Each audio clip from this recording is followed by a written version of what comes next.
Kaya mga kanep, gawa tayo ng miracle juice, miracle fruit juice. Ayan, biyakin na natin yan.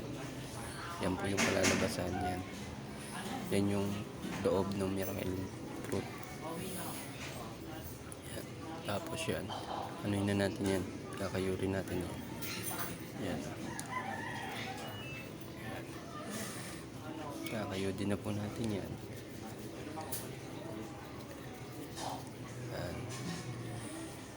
Ayan po yung kung paano tanggalan ng laman yung miracle fruit. Yan, lagay lang natin siya dyan sa kaldero. Yan, kanya lang po yung pagkakayod na miracle fruit juice of kasaba fruit po ba dito sa atin sa Tagalog, miracle fruit po yan. Ganyan lang po yung pagkakayod.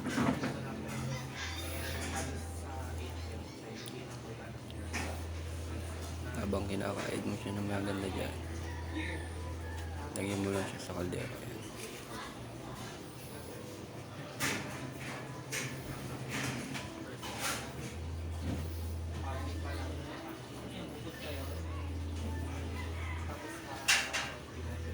Yan mga kanin, tuloy lang tayo sa pagkayod na hanggang sa makuha na natin yung pinakaloob ng lamanan.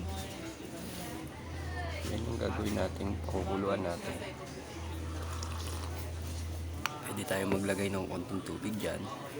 O gusto nyo na purong juice lang niya, pwede yung purong juice lang ang gawin natin. Yun yung kinayod natin yan, hindi na natin lalagyan ng tubig. Pero isa yung puno, isa yung bunga na yan, kaya ang gagawin ko dyan, lalagyan ko siya ng konting tubig mamaya para dumamid-dami yung kanyang sabaw o yung juice niya.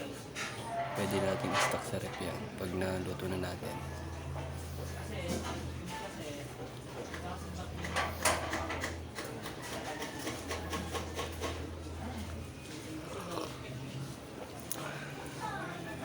Yan, gayad-gayad lang.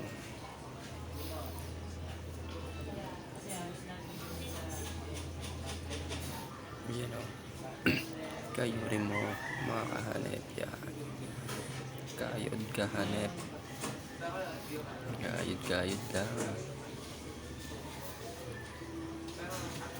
Mga kahanep, malapit na tayo matapos sa pagkakayod. Mamaya sasalang lang natin yan. Pagkasalang na,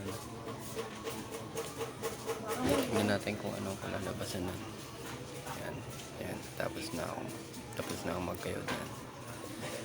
Yan mga kahanep, tapos na. Ready to ano na yan, salang na natin yan. Yan, puno yung isang kaldero, di ba mga kahanep? Yan,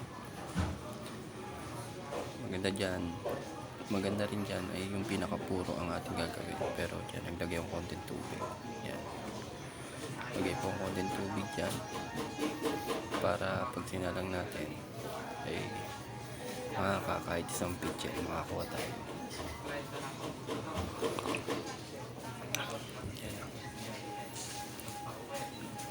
Hinati ko nga pala yung mga kahanep para hindi kasi pag kumulo yan, naapo yan. Hindi natin tatakpan yan pag sinalang. Yan mga kahanep, hindi natin siya tatakpan. Hinati lang. Sinalang na natin siya. Salang natin yan sa mahinang apoy lang mga kahanep. Yan, mahinang apoy lang yan para mas maganda yung katas na lalabas doon sa pinaka laman ng miracle fruit natin mga kahanep. Lagyan ko ng dalawang tubig dyan, ng konting tubig yan mga kahanep. Tapos mild lang yung apoy nan. Hindi kasi natin pwedeng lakasan yan, baka kasi hindi natin mapansin. Ayan, ayan na po yung style ng ating pinaguluwang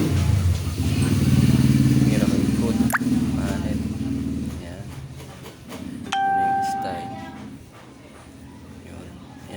Sasalanan natin yan mga kahanep. Pagkasalanan mga kahanep, yan yung tapon na natin yung pinagsalaan. Tapos ayun yung kalalabasan ng ating miracle fruit juice. Kukulang pa natin yan ng mga 5 minuto ulit.